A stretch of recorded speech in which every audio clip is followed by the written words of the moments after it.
नमस्कार। Breaking news में बड़ी खबर आपको बता दें कि आज ही वो 7 मई है और आज ही का वो दिन है जब सम्राट चौधरी के नेतृत्व वाली एनडीए सरकार के मंत्री आज शपथ लेंगे। इसके साथ ही आपको बता दें कि आज कैबिनेट विस्तार हो रहा है, इसकी तैयारियां जोरों शोरों से चल रही है। सबसे पहले आपको दिखा देते हैं, यही वो पटना का गांधी मैदान है जो पूरी तरह से सज चुका है। और साथ ही आपको ये भी बता दें कि राजनाथ सिंह, अमित शाह भी अब पहुंच चुके हैं और थोड़ी ही देर में ये कार्यक्रम शुरू होने वाला है, जिसके बाद वो सारे नाम भी सामने आ जाएंगे जिसको लेकर अटकलें लगाई जा रही है कि कौन आज मंत्री पद की शपथ लेगा। तो इसी पे ज्यादा अपडेट के साथ मेरे साथ मौजूद है मेरे सहयोगी नीतीश ठाकुर। तो सबसे पहले बात करते हैं तैयारियों की, तो क्या कुछ तैयारियां चल रही हैं अभी? देखिए, आज का दिन बिहार के लिए बहुत बड़ा है। एक नई राजनीतिक पारी की शुरुआत होने वाली है। नई राजनीतिक पारी हम क्यों कह रहे हैं? क्योंकि इतने सारे युवा चेहरों को भारतीय जनता पार्टी मौका देने वाली थी। ये बात तो हम परसों रात से ही कह रहे हैं, लेकिन आज ही सुबह सुबह पता चला है कि जनता दल यूनाइटेड ने भी कई युवा चेहरों को मौका देने की तैयारियां की है। खैर, उस पे हम पहुंचे, लेकिन उससे पहले हम बता दें कि किस प्रकार से पंडाल जो है वो पूरी तरीके से सजा दिया गया है।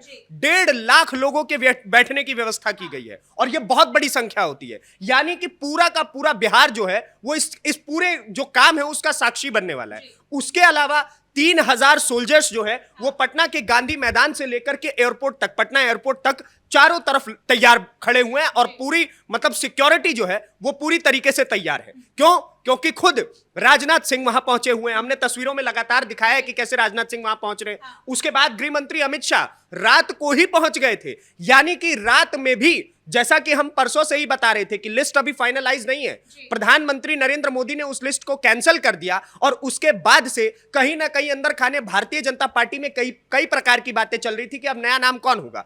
तो एक रात पहले अमित शाह का पहुंचना यह भी दर्शाता है कि लिस्ट में कल रात भर तक भी फेरबदल चल रही थी। कल रात तक भी भारतीय जनता पार्टी पूरी तरीके से तैयार नहीं थी किसको मंत्री पद देना है, लेकिन युवा चेहरों को मौका जरूर दिया गया है। इस बात की 100% आप गारंटी समझ लीजिए। हालांकि कुछ ही देर में, लगातार हम अपने व्यूअर्स तक अपडेट पहुंचाएंगे, कुछ ही देर में ये सारी चीजें क्लियर आउट हो जाएंगी कि बिहार अब किसके हाथ में है, कौन कौन से सत्ताधारी हैं जो कौन कौन से मंत्रालयों को संभाल करके बिहार को आगे ले जाने का प्रयास करेंगे। अमित शाह को तो वैसे ही चाणक्य कहा जाता है और जब कल वो पटना पहुंचे थे, जिसके बाद कैबिनेट की बैठक भी हुई है, तो उससे भी क्या कुछ अपडेट सामने आया? क्या उसमें भी किसी नाम को लेकर चर्चा की गई है? देखिए, अभी तक नाम को लेकर के चर्चाओं का अपडेट नहीं आया है, लेकिन एक बात तय है, कुछ लोगों के नाम अभी तक फाइनलाइज हो चुके हैं जो हम कल ही बता चुके थे। उसको लेकर के 100% मोहर लग गई है, जिसमें विजय कुमार सिन्हा का नाम था। जो विजय कुमार सिन्हा भूमियार समाज से आते हैं और उनको लेकर के लगातार अटकलें चल रही थी कि भाई साहब भूमियार चेहरों को इस बार मौका मिलेगा कि नहीं मिलेगा, क्योंकि जैसे ही सत्ता परिवर्तित हुई, जैसे ही भारतीय जनता पार्टी के मुख्यमंत्री वहां पर बने हैं, तब से ही लोगों के मन में संशय था कि भूमियार को तो इग्नोर कर दिया गया है। लेकिन विजय कुमार सिन्हा का मंत्रालय संभालना 100% तय है। उसके अलावा अगर आप देखिएगा तो मंगल पांडे को मिलने वाला है। उसके बाद दिलीप जायसवाल जो है वो भी 100%, उन्होंने तो कई सारे चैनल्स पर जाकर के इंटरव्यू भी देना शुरू कर दिया है। लेकिन अभी और ज्यादा पुख्ता तौर पर जानकारी तब आएगी जब शपथ ग्रहण समारोह शुरू होने वाला होगा और उससे पहले जब प्रेस रिलीज में मीडिया वालों को जो लिस्ट बांटी जाती है उसके थ्रू पता चल जाएगा। हालांकि कुछ ऐसी पार्टियां भी है जो लगातार अपने बच्चों को राजनीति में एंट्री देने के लिए तैयार है, जैसे निशांत कुमार हो गए, तो उनका मंत्री बनना इस बार तय बताया जा रहा है। उसके अलावा निशांत कुमार के अलावा एक और नाम जो है वो इस वक्त पूरे के पूरे सोशल मीडिया पर ट्रेंडिंग चल रहा है, जिसमें डॉक्टर श्वेता गुप्ता का नाम है। अब डॉक्टर श्वेता गुप्ता है कौन, ये कई लोग समझ ही नहीं पा रहे। अब डॉक्टर श्वेता गुप्ता है कौन, ये कई लोग समझ ही नहीं पा रहे। डॉक्टर श्वेता गुप्ता शिवहर से विधायक है और उनका मंत्री पद पर बैठना इसलिए भी आवश्यक है क्योंकि एक तो वो एजुकेटेड है, दूसरी तरफ अगर आप देखिएगा तो महिला मंत्री होंगी, और तीसरी चीज कि जिस सीट से शिवहर से जब उनको चुनाव लड़वाया गया है तो उन्होंने एक बहुत ही बड़े मार्जिन से उस सीट की जीत को हासिल किया है और इसलिए भी लगातार डॉक्टर श्वेता गुप्ता का नाम अब वहां से निकलकर आ रहा है कि वो भी मंत्री पद की शपथ लेने वाली है। लेकिन इसके साथ ही मैं ये भी जानना चाहती हूँ कि ये जो कैबिनेट विस्तार है ये कोई छोटे पद पर नहीं हो रहा है। इसके साथ ही आपको ये भी बता दें कि इसमें प्रधानमंत्री नरेंद्र मोदी, जैसा कि राजनाथ सिंह और अमित शाह भी पहुंच रहे हैं, तो इससे ये पता चलता है कि कितना भव्य होने वाला है, क्योंकि राष्ट्रीय अध्यक्ष बीजेपी के नितिन नवीन भी यहाँ पे पहुंच रहे हैं। तो ऐसे में कितना खास है, क्या ये कोई संदेश देने की भी यहाँ से आज कोशिश की जाएगी? देखिए, ये संदेश की ही तो बात है सारी।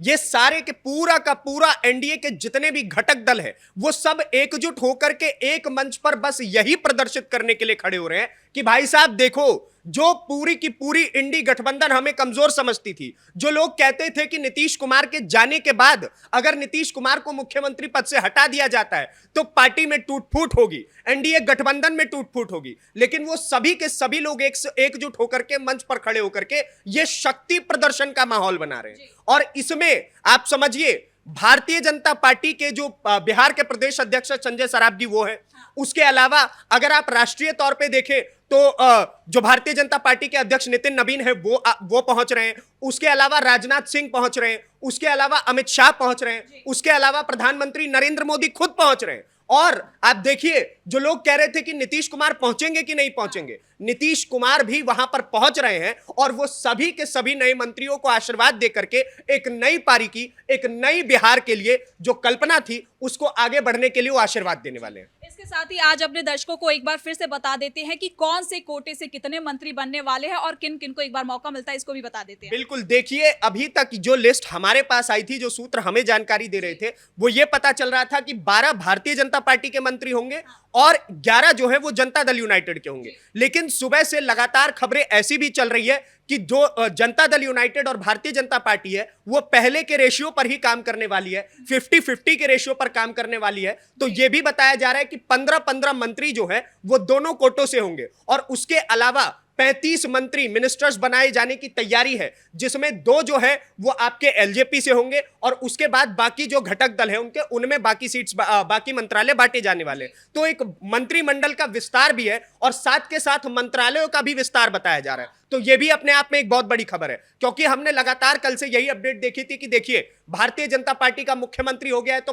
मंत्री मिनिस्टर्स जो है वो भी ज्यादा वो अपने पास रखने वाले हैं। लेकिन आज सुबह से जो खबरें आ रही हैं वो बड़ी अचंभित करने वाली है कि अभी भी दोनों के दोनों बड़े छोटे भाई की भूमिका में नहीं, बराबर के भाई की भूमिका में, जो जुड़वा भाई की भूमिका में इस वक्त बिहार में जो सरकार चल रही है उसी के ऊपर वो लोग काम कर रहे हैं। इसके साथ ही ये भी जान लेते हैं कि क्या कुछ सुरक्षा के इंतजाम किए गए हैं, क्योंकि अंदर किसी भी वाहन को नहीं जाने दिया जा रहा। जैसे कि तस्वीर में भी हम देख सकते हैं, पुलिस किसी भी गाड़ी को अंदर नहीं जाने दे रही, बाहर ही रोक दे रही है। बिल्कुल, देखिए बिहार में थोड़ा सा ये प्रचलन भी है, हमारे व्यूअर्स कनेक्ट कर पाएंगे इस चीज को कि हर कोई वीआईपी बनकर के अंदर एंट्री लेना चाहता है। लेकिन चूंकि वहां पर खुद प्रधानमंत्री नरेंद्र मोदी पहुंच रहे हैं, उसके बाद अब हमने देखा कि राजनाथ सिंह तस्वीरों में हमें वहां पर नजर आए, नितिन नवीन पहुंच रहे हैं, उसके अलावा अगर आप देखिएगा तो जेपी नड्डा पहुंच रहे हैं, अमित शाह पहुंच रहे हैं। और जब इतने सारे बड़े बड़े वीआईपी चेहरे जो वहां पर पहुंचेंगे तो सुरक्षा की व्यवस्था जो है, इंतजाम जो है वो पुख्ता तो होने ही चाहिए। और उसी कारण अगर आप देखिएगा तो आपको पता चलेगा कि यहां पर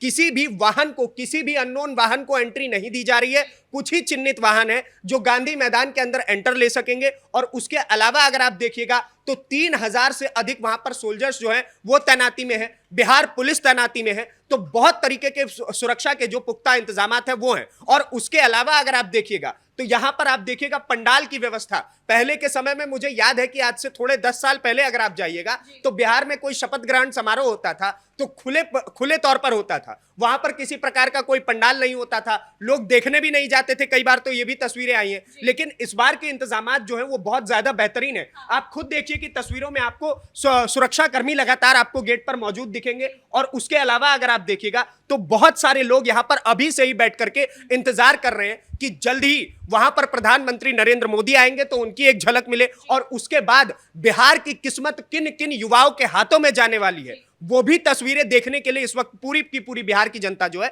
वो बेताब है। इसके साथ ही ये भी जानना चाहते हैं कि महिलाओं की भूमिका इस कैबिनेट विस्तार में कितनी खास होगी, क्योंकि पीएम मोदी और जो पूरा बीजेपी इसीलिए जाना जाता है क्योंकि बिहार में महिलाओं की संख्या ज्यादा है, वो वोट ज्यादा बढ़ चढ़ कर करती है। तो ऐसे में महिलाओं की संख्या कितनी खास है? देखिए इस बार ये केवल बिहार तक सीमित नहीं है, इस बार ये पूरा महिलाओं का मुद्दा केंद्र तक चला गया था। हमने देखा कि महिला जो आरक्षण बिल है उसको लेकर के पूरे विपक्ष ने हंगामा मचाया था। तो इस बार भारतीय जनता पार्टी और जनता दल यूनाइटेड और पूरा का पूरा एनडीए अलायंस ये चाह रहा है कि बिहार के जो मंत्रिमंडल विस्तार है उसमें लगातार महिलाओं को जगह दे करके हम कहीं ना कहीं ये पेश करें पूरे के पूरे इंडिया अलायंस के सामने या फिर ऑपोजिशन के सामने कि देखिए आप लोगों की आवश्यकता नहीं है। अगर महिलाओं को हमें सशक्त करना होगा तो हम जिन जिन राज्यों में अपनी सरकार बना रहे हैं वहां पर हम महिलाओं को लगातार मौका देंगे। और वो तस्वीरों में भी हमें दिखने वाला है कि आज के दिन अगर 35 मंत्री जो हैं वो वहां पर शपथ लेने वाले हैं तो कम से कम यह बताया जा रहा है कि 13 से 14 या फिर 15 महिलाएं उसमें मंत्री पद की शपथ लेंगी, और यह अपने आप में बिहार के इतिहास में एक बहुत बड़ा स्टेप होने वाला है, क्योंकि कई सारी महिलाओं को आगे लाने का इस वक्त प्रयास चल रहा है। खुद प्रधानमंत्री नरेंद्र मोदी, उन्होंने आज से 2 साल पहले जब वो लाल किले के प्राचीर पर थे, तो उन्होंने वहीं से खड़े होकर के बोला था कि मेरे लिए इस वक्त सबसे ज्यादा इंपॉर्टेंट पॉलिटिक्स में लाना अगर किसी को है तो वो या तो युवाओं को लाना है,